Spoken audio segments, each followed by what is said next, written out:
quem puder acompanhar, Provérbios capítulo 4, a partir do versículo 1. Na minha Bíblia tá o título Exortação a adquirir sabedoria e apartar-se do caminho dos ímpios.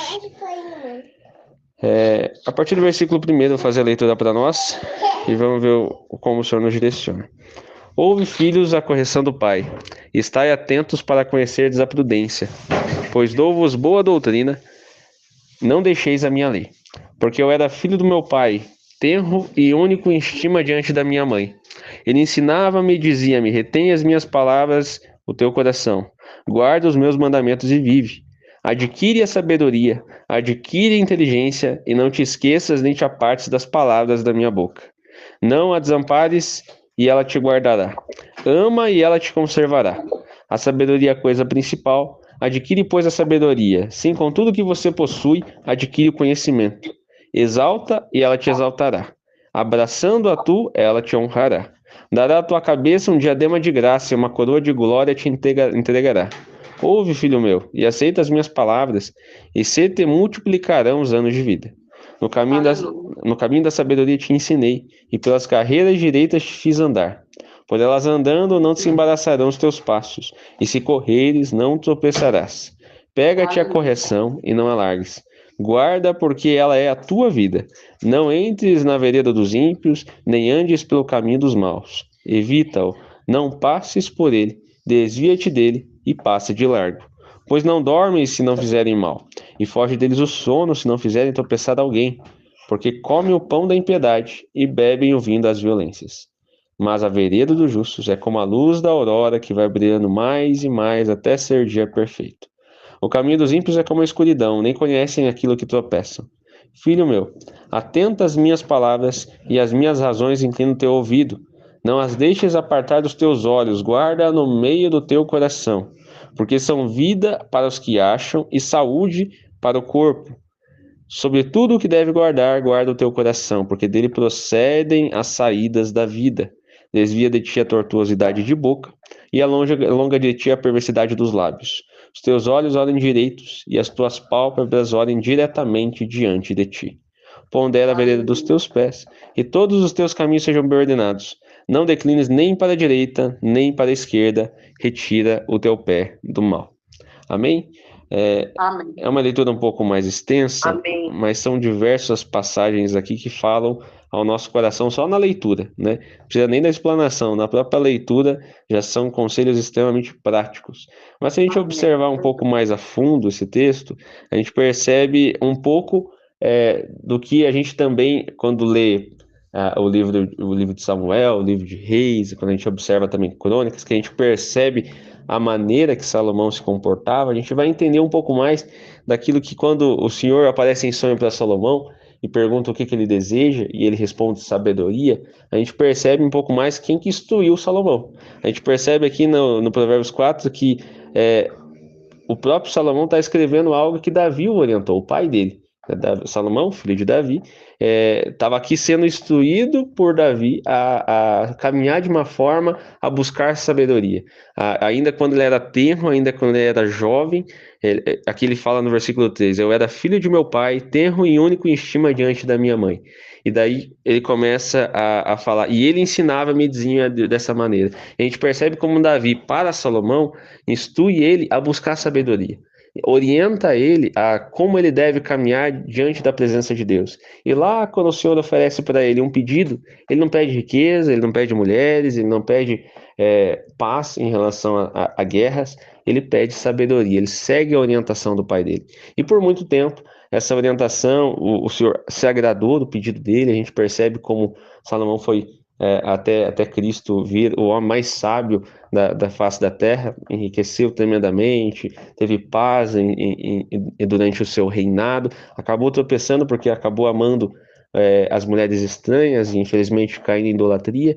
E bom, o amor, a gente sabe que o amor ele é mais forte que a sabedoria. Se a gente ama o pecado, infelizmente a sabedoria, se a gente não segue por ela, a gente vai acabar tropeçando, e foi o que aconteceu com Salomão. Mas aqui a gente percebe como as orientações que nossos pais, nossas autoridades, aquele que é mais velho, não só em uma idade cronológica, mas aquele que é mais velho na fé, que já tem uma maturidade maior que a nossa, as orientações que ele nos passa, pode nos ajudar a caminhar de uma maneira mais fácil na nossa vida. A gente pode observar isso na caminhada de alguém que por vezes já acabou tropeçando, já acabou caindo em algum erro, caindo em algum pecado, passando algum desgaste que a gente não precisa passar. Se a gente for humilde o suficiente para aceitar e acolher conselhos, como Salomão acolheu de Davi e foi muito abençoado por conta disso, a gente pode caminhar bem de uma forma leve na face da terra. A palavra fala que nesse mesmo capítulo que os ímpios nem sabem naquilo que tropeçam. E bom, se a gente for na nossa memória, a gente vai perceber isso. O mundo, toda hora, ele se envolve com alguma coisa. Toda hora ele está enrolado em algum problema, ele está enrolado em um problema novo, ele está enrolado em um pecado novo. Por vezes, a gente vê pessoas discutindo e nem sabem pelo que estão discutindo, né? Às vezes a gente percebe tantas discussões sobre política e é algo tão profundo que, às vezes, o que as pessoas estão discutindo não é nem o que realmente resolveria a situação. A gente olha para um outro lado, dentro das próprias igrejas, tem uma discussão vã, às vezes sobre placa, às vezes sobre questões de religiosidade, e não sobre a palavra, e não sobre uma vida piedosa de acordo com a vontade de Deus. A gente olha dentro das famílias e às vezes discussões por dinheiro, discussões por questões vinculadas a ego, vinculadas à própria vontade, e tudo isso volta e meia se repete, é um ciclo, e volta uma outra coisa, acaba sendo pedra de tropeço. E, bom, o Senhor não se agrada disso. O Senhor fala que o ímpio caminha dessa forma, mas nós, como cristãos, nós somos como a luz da aurora, que é chamado para brilhar mais e mais até ser dia perfeito, a não se embaraçar com as coisas dessa vida. É claro, se posicionar a respeito de algo que a gente acredita que é moralmente, quando se trata de política, mas não entrar em discussão, Van, não tem porquê, né? A gente não vai convencer alguém. Eu mesmo, bom, quem me conhece pessoalmente sabe qual era a minha posição política antes da minha conversão e depois, mas quem me convenceu não foi alguém sentando comigo e debatendo, foi o próprio Espírito Santo falando comigo que eu pensava errado em relação a alguns pontos, que talvez eu estivesse equivocado em relação à minha posição, que eu precisava observar de uma outra maneira. Então, se é o Espírito Santo que convence de todas as coisas, tanto daquilo que é mais crucial, como a nossa salvação, quanto das questões do dia a dia, corriqueiras, como essa da questão política, o Senhor ele pode convencer aquele que por vezes a gente quer discutir, aquele que por vezes levanta a voz para falar alguma coisa. Não vale a pena a gente entrar em um debate vão. Da mesma maneira, a palavra nos aconselha a não entrar em discussões intermináveis a respeito de pontos da doutrina que por vezes não vão trazer crescimento. A gente percebe muito no nosso meio evangélico, uma igreja discutindo com a outra igreja por questões já a minha está certa a respeito desse tema que é muito pequeno e a outra também está pensando que é certa em relação a um outro ponto muito pequeno, quando na verdade a gente concorda em coisas tão importantes e deixamos de lado aquilo que a gente concorda, como a supremacia de Cristo, a Trindade, que são coisas maravilhosas a se observarem, que graças a Deus a gente tem igrejas que creem na doutrina correta da Trindade. A gente percebe também que, por vezes, a gente deixa de lado o amor, falar de como o amor traz unidade ao vínculo da perfeição, para tocar em assuntos que, por vezes, trazem mais divisão. E o Senhor quer que, através da sabedoria da palavra dele, a gente se aparte disso. A gente não entre dentro da nossa própria casa em discussões em que, na verdade, está só um debatendo o desejo seu, o seu próprio desejo, a sua própria vontade. Mas enquanto na verdade o Senhor quer que a gente busque a vontade dele, né? Quando a gente coloca na mão dele, quando a gente entrega e fala, Senhor, a gente claramente tem a nossa própria vontade. E o próximo que convive com a gente, seja no dia a dia de trabalho, seja na igreja, seja no dia a dia, na nossa vida civil, seja na nossa casa, tem a vontade dele também, tem a vontade dela também. A diferença é que por vezes pode concordar, e se concordar, maravilhoso. Agora, por vezes pode também ter um contraponto, uma contrapartida, e se tiver, qual que vai ser a nossa posição? Uma discussão, uma divisão, uma falta de comunhão, ou buscar naquele que é a centralidade em todos? Por vezes, o que falta em muitos lugares, e a gente pode perceber isso no mundo, e às vezes até em nós mesmos, no nosso dia a dia, é colocar em oração aquilo que hoje traz divisão no nosso meio, aquilo que não traz unidade, aquilo que traz confronto, e clamar, Senhor, qual que é o caminho a respeito disso? Qual que é a direção que o Senhor tem, qual que é a correção que o Senhor tem a respeito desse tema para nós?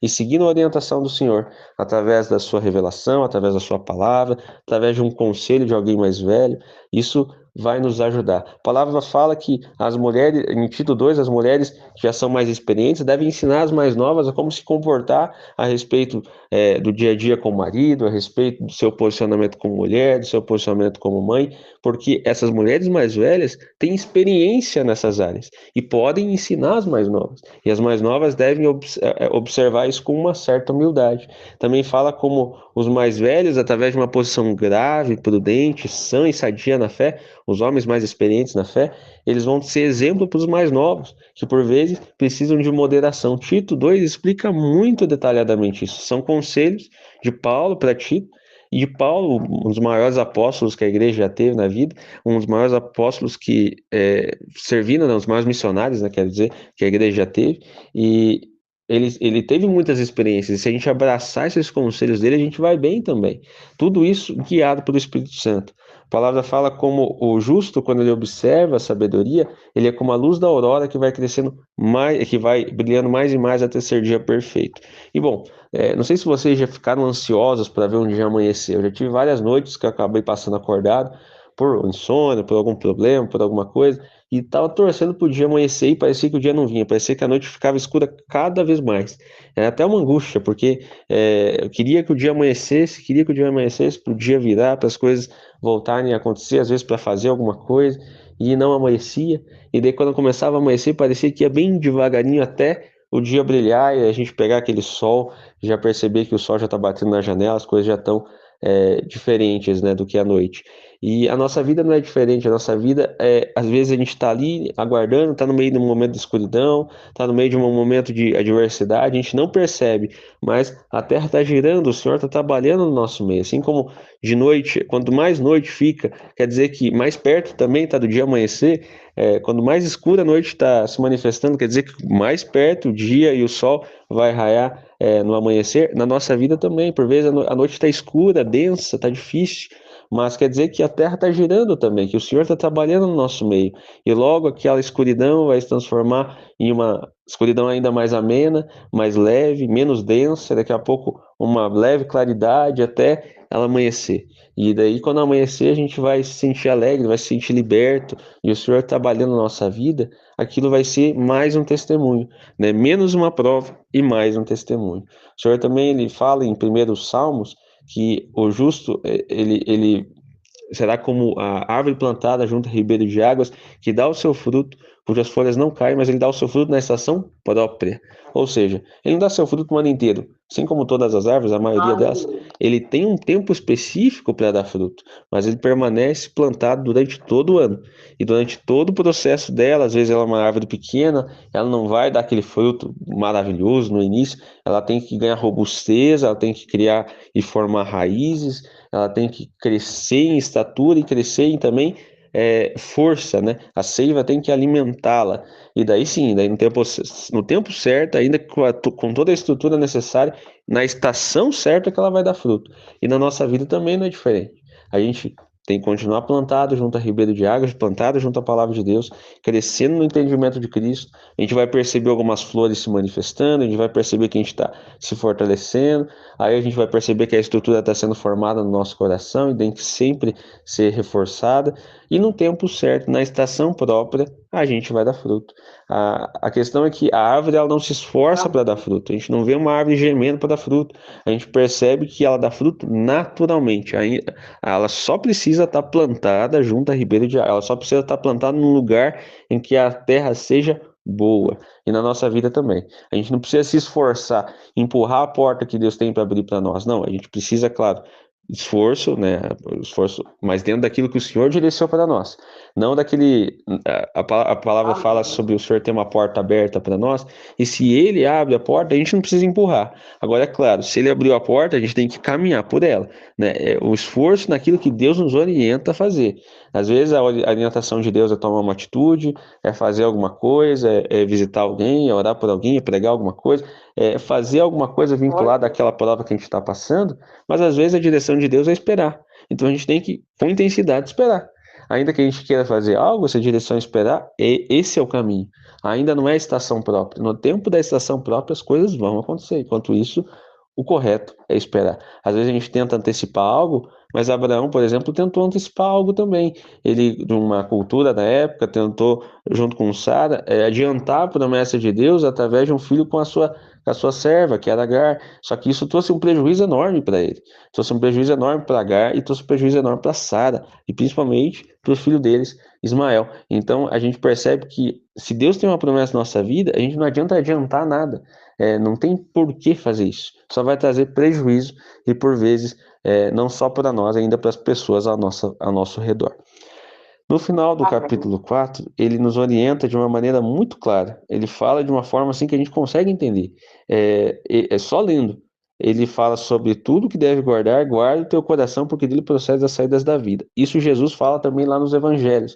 A gente encontra Jesus falando que os adultérios, os homicídios, os pecados em geral saem do coração. Então, Salomão e Jesus estão concernindo, claro, do mesmo espírito, né? Falando a partir do mesmo assunto, que nosso coração tem que ser guardado, o nosso coração tem que ser vigiado e constantemente a gente deve levá-lo até a presença de Deus para ter uma análise do alto do Senhor, falando: Senhor, eu tenho pensado isso, eu tenho imaginado isso, eu tenho sofrido essa tentação. A gente não pode ter medo e vergonha de falar as tentações para Deus, porque é Ele que pode nos livrar da tentação. A palavra em Hebreus 2 fala que aquele que tudo passou, ele é poderoso também, aquele que em tudo foi tentado, ele é poderoso para também nos livrar no momento da nossa tentação.